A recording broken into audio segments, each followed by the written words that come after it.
efforts to solve the problem of whether or not to legalize medicinal marijuana began as far back as 1937. Congress passed the Marijuana Tax Act, which effectively criminalized marijuana. In 1952, 1956, the Boggs Act, the Narcotics Control Act, were both federal laws which set mandatory sentences for drug-related offenses, including marijuana.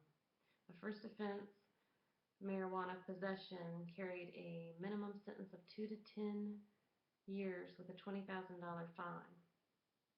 Conservative parents groups soon began lobbying for stricter regulation of marijuana and the prevention of drug use by teenagers. Some of these groups had the support of the DEA and the National Institute of Drug Abuse, and eventually led to the 1980s War on Drugs. In 1986, President Reagan signed the Anti-Drug Abuse Act, began mandatory sentences for drug-related offenses, along with the Comprehensive Crime Control Act of 1984. This new law raised federal penalties for marijuana possession and dealing, based the penalties on the amount of the drug involved.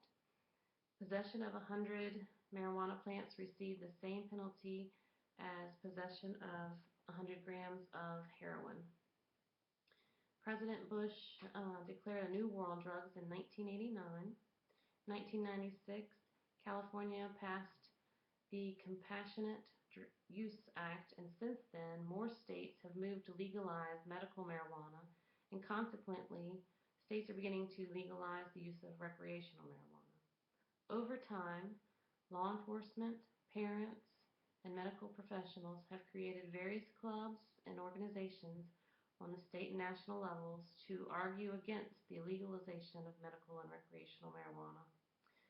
Prior efforts to solve the problem include federal criminal prosecution, civil liability, or professional sanctioning, such as loss of licensure or credentialing for physicians who prescribe or dispense medical marijuana in accordance with state's law.